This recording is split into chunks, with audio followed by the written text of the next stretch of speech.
Alright guys, such comic again today. Hope you're doing well and enjoying your day so far. The drama properly kicked off last night. OpTic and Los Angeles Thieves went to battle in a scrim set, and over a couple of hours and 10 maps they played all sorts of hardpoint and certainly all sorts of overload maps as well. Scrap though not at all happy with the state of overload right now. He thinks major changes are required, and his change would be simply go back to control. He reckons the league and maybe even the developers don't want to make the key changes required, but one of the lead devs at Traixx says actually that's not the case at all, and they are working on ways to try and make this game mode work for competitive. Very much enjoyed your thoughts in the comments. Hit the like button if you enjoy. Subscribe if you're new as always. I'd greatly appreciate it. Plenty to get into today. We're going to start with Traixx because we're going to get back to him in the coming minutes when we start to talk about what Scrap had to say. Visa approved. It's never ideal for many of these players from Europe who it takes time to get their visa approved. By the time they do, I mean, the game's been out a week now, right? So it's, yeah, not like Heretics will have a massive problem. I imagine they can still practice remotely, but at least it's good to see. I think it was true for the Cloud9 boys as well. They've got all of their stuff sorted for the upcoming year. I'll just mention a couple of other kind of wallbang spots. We did see one of these that Shotzzy was getting introduced to by Chicken Palm yesterday. There's another couple of angles as well here. And look, this is on Raid. It's a map that we know and love. There's plenty of other maps where this stuff will be possible. So again, it feels like if you shoot through these bits that are like wooden, it just forgets there's anything else in the way.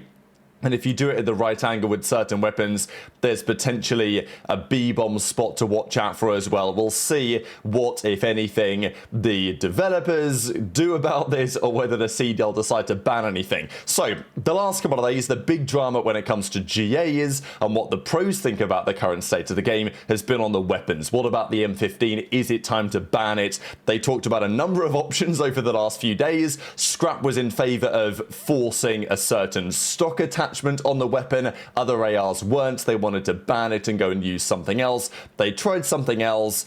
It was worse, but it was still kind of dominant in the meta when compared to the SMGs. So for now, they're effectively just running it back in the current meta because they played around with not using it, but Scrap is like, look, the M15 isn't banned.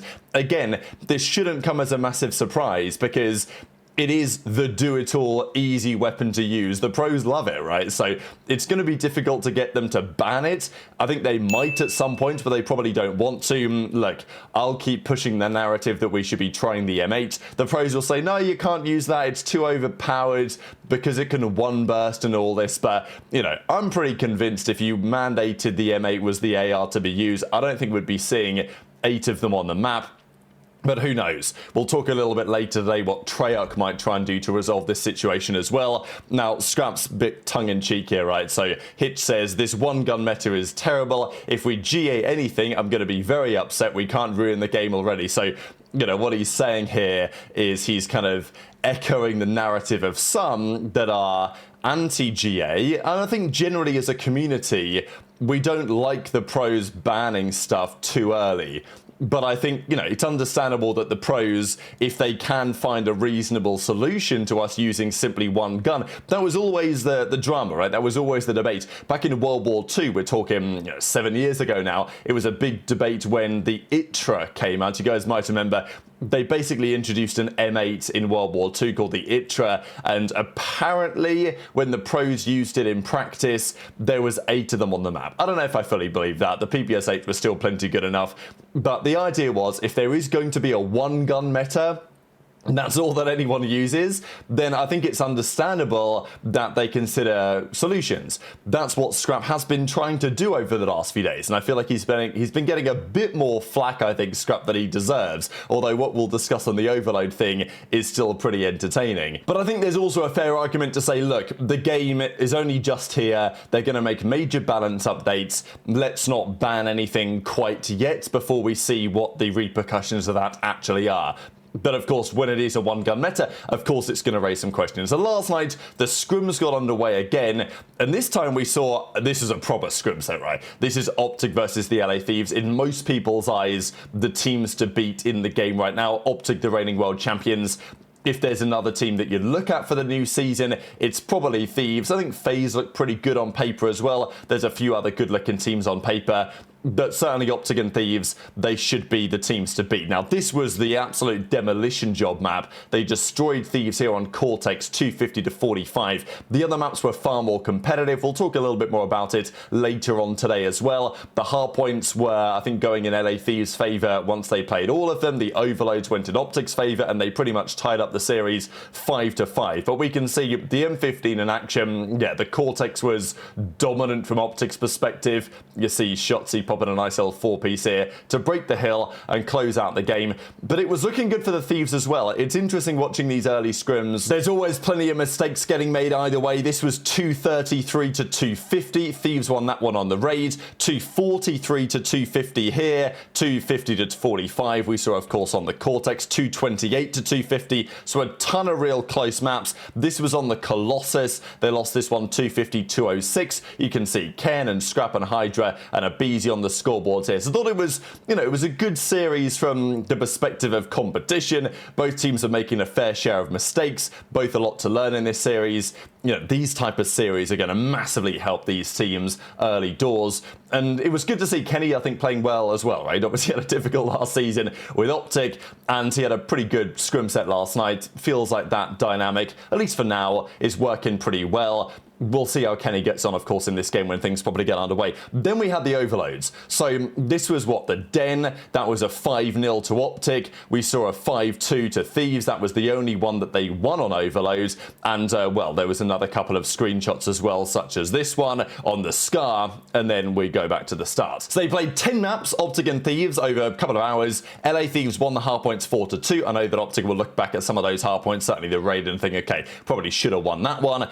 But it was 4-2 to Thieves in the hardpoint, and then OpTic won the overloads 3-1. And understandably, some big questions immediately on the state of overload. So that's where things went next, and when things got pretty hectic last night. So Kenny says overload with, whatever you'd call this, moon emoji or something. And, well, Dashy's in the replies talking about it maybe being a bit like American football in terms of the way that you run the device, right? Like, you can take different angles. It's very early days with how the pros are going to approach this game mode. And some of the pros think that it's probably quite exciting. There's maybe lots of strategic opportunities. Other pros are not so convinced that the current state of things is any good. They want to go back to control, or they want to go to uplink or something. Look, if uplink was viable in this game, which frankly I kind of think that it might be, I mean, it's not a jetpack game, but it might as well be. And if you put the uplink portals in certain spots, it wouldn't be difficult to wall bounce through a 2. So I think it's actually, and because of the wall bouncing, the ability to, hit a wall bounce and go for a 1-point play over a building, that also might be possible like it was in jetpacks. So I think, had I known how strong the movement could be with the wall bouncing and these other mechanics, I think there's more of an argument that actually uplink should have maybe been considered and thrown in. Maybe they can make some updates to overload to make it more similar to that. It's something to think about. But Traixx then says overload is way better than control, but they need to change the half-time stuff and make it only one objective like uplink instead of 2. So he's a big fan of overload compared to control. Like, I think as fans, we've had 6 seasons of control. I think it's about time we play something else. I also generally prefer modes where there is something else going on the map. Control is a decent hybrid, really, between Hardpoint and Surge. There is a life component, there is a point to be controlled component. It's pretty easy to understand from a viewer perspective, but so is uplink, for example, right? I mean, even overload, you grab the thing, you put it in the portal, you score a point, right? That is what most sports are like in the real world, certainly ball sports. So I'm absolutely in favor of the third mode being something different, right? I think it's good when there's some sort of additional type of objective to make the third game mode feel different to the others, and capture the flag's also a viable option there as well. But Traixx likes it, and as I say, the pros are pretty split maybe on some that hated control, they want anything that's better, and Traixx says it's way better than control, but he wants some notable changes. Now, Scrap then says, why is it better, right? What makes it better than control? Now, of course, not calling out Scrap exactly here, but we know that his teams, certainly last year, have been very good in control, right? So, yeah, Scrap's a big fan of control because he likes the modes with respect to overload, for example. but also his team was very good at it last year, right? So you've got to keep that in mind as well, that if Control was to come back, then Scrap would probably be happy about that, because his, LA Thieves are still the best team in Control. And yeah, they've made changes to their roster, but, there's maybe other agendas in play to a certain extent.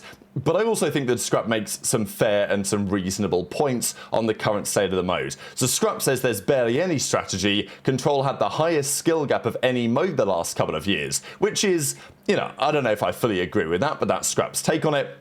Not gonna lie, the last time Control was good was Cold War and Black Ops 4, and it's because they knew how to make good maps. The last few years is just brain dead, but Overload feels like uplink if we have 1 point to making the other team tweaking or wait to see who scams first. Maybe I'm wrong, but it feels like that. Scrap says, that's the sad part. The strategy is to make people tweak by running left and right. That's not real strategy. They just need to add uplink. It'll make this game much better. So, Scrap's saying, well, Control was good, but if we add uplink, it's better, or Scrap would be happy with that as well. Control is way better IMO. This is glorified Blitz, the other worst game mode ever. So put it to us back in COD Ghost, when instead of carrying a jammer, you just ran into the portal, it teleported you back home, you scored a point.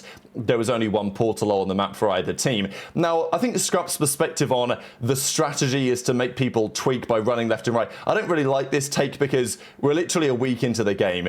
The strategy that is currently prevalent, I don't think it's necessarily going to be the strategy. Teams will figure out better ways to play this mode over time, and that's the exciting thing about having a new mode. I think it's too early to write it off totally, but I also can see the argument that things might well need to change. So there's some argument on viewer experience, right? And as he says, I don't know, this is a better viewing experience. Control was a bang out while having strategy. This is a bang out and flank until you get all the kills. So there's something in that. I think the major concern for me about these other kind of ball-based game modes is that the game can be beyond reach, right? And this is a very common thing in regular sports anyway, but at least in Control, we saw 100 Thieves versus FaZe back in the the Black Ops 4 World Championship, right, 2019. They were down 2-0 in Control, they were down 2-9 in lives. They won the rounds, they won the map, they won the series, right, very famously. That doesn't really happen in Overload, right, or Uplink or something. If you're down a ton of points, the other team, I mean, it used to happen on especially evac, but other maps all the time in Black Ops 3, you'd be up a load of points, the team that was up would grab the ball, would run back to their own base, and just run around with it, basically, just to hold possession. And look, this is a thing that's seen in regular sports as well, so that's something to keep in mind, but Scrap is not a big fan of that. Now, Scrap goes on to say this: we've tweaked every setting we can, so you can mess around with a few things, respawn delays and all this stuff. The league refuses to add anything, so it's just going to be like this. Not really sure what more there is to do that will make it fun for the viewers or the players. I also wish somebody would give me a reason how it's not worse than Control. So anyway, Scrap says the league refuses to add anything, so this is how it is. Now that is the point that is debated, as we'll see in a second. As he says, like, if we're up 3-0, if I just grab the ball and run back to our spawn for 2 minutes, then that's not going to be fun, right? Now I'm 3-1, I go back to spawn again. How difficult to kill people on God Headies in their base, which is, I think, a fair point, because at least in uplink, you could grab the ball, run back towards your base, but if you were holding the ball, you couldn't shoot, right? So you had to throw it on the ground.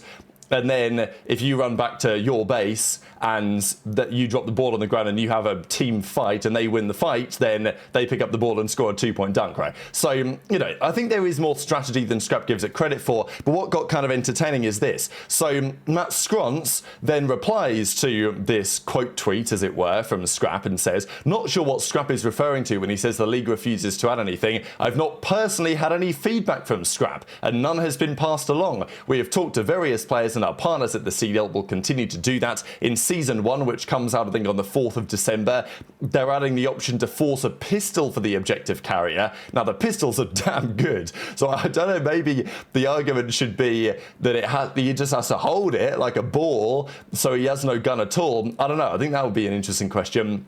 A new overtime mechanic that adds extra time if someone's carrying the objective, which is kind of what easymac proposed yesterday. So that is Matt Scott, but I thought it was interesting because he's like top dev at Traixx, and he comes out and says that effectively, while Scrap may be making some interesting and reasonable points, I think, at times, there's a good debate to be had about this, and I'm happy to have the debate. But effectively what Matt is saying is that Scrap is just screaming into the void on Twitter, but actually not giving feedback to the developers or to the league, and has this perception that the league isn't going to change anything. But Matt Squant is like, well, no, actually, we would be interested if you guys will have a conversation with us, right? Which maybe is not happening right now. So thought that was particularly entertaining. Intrigued to see where this goes in the coming days, because I can see both sides of the debate, but I think it's a good debate to have. I want a game mode that isn't Control, and I want a game mode that's going to be better to watch and to play than Control was. Not sure Overload currently is that, so we'll see where it goes from here. But hit the like button if you enjoyed, subscribe if you're new, take care,